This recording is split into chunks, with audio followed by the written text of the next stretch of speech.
తెలంగాణలో అక్రమ నిర్మాణాల కూల్చివేతలు కొనసాగుతున్నాయి. మేడ్చల్ జిల్లా Pocharam IT corridor police station పరిధి మల్లారెడ్డి కళాశాల సమీపంలో ఏకశిలానగర్ లేఅవుట్లో హైడ్రా అధికారులు కూల్చివేతలు చేపట్టారు. 1987లో లేఅవుట్ అయిన ఫ్లాట్లు కొని వ్యవసాయ భూమి అంటూ రోడ్లను కబ్జా చేసి 7 ఎకరాల 16 గుంటల్లో అక్రమంగా నిర్మించిన గోడను హైడ్రా కూల్చేస్తోంది.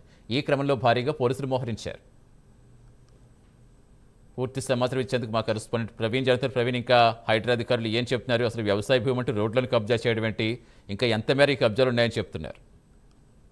అయితే చూసుకుంటే మేడ్చల్ జిల్లా పోచారం మున్సిపల్ పరిధిలోన కుమ్రూళ్ల రెవెన్యూ పరిధిలోన ఏకశిలా నగర్ లోపల హైదరాబాద్ అధికారులు అయితే ఈ రోజు ఉదయం నుంచి కూల్చివేతలు ప్రారంభించారని చెప్పాలి.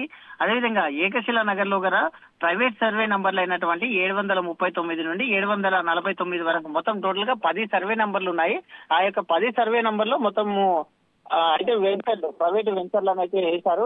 ప్రైవేట్ వెంచర్లు మొత్తం తెలుగు ఫ్లాట్లకు అడ్డంగా ప్రహరీ గోడను కూడా నిర్మించడం జరిగింది. కాబట్టి ఇక అక్కడ ఉన్నటువంటి కాలనీ వాసులందరూ కూడా కంప్లైంట్ చేయడం జరిగింది. హైదరాబాద్ అధికారులకు కంప్లైంట్ చేసిన తర్వాత ఈ రోజు ఉదయం హైదరాబాద్ అధికారులు అక్కడ వెళ్ళేసిన తర్వాత పరిశీలన చేసేసి ఈ రోజు ఉదయం నుండి సుమారుగా మొత్తం టోటల్ గా 7.16 ఎకరాల కాంపౌండ్ వాళ్ళు అక్రమంగా నిర్మించారని హైదరాబాద్ అధికారులు గుర్తించారు. కాబట్టి అయితే కాంపౌండ్ వాళ్ళని తొలగించేందుకు అయితే ఏకశిలా నగరంలో మొత్తం టోటల్ గా కూడా హైదరాబాద్ కమిషనర్ రంగనాథ్ పరిశీలించిన నేపథ్యంలో ఈ రోజు ఉదయం నుండి అక్కడ కూల్చివేతలు అయితే కొనసాగుతూ ఉన్నాయి.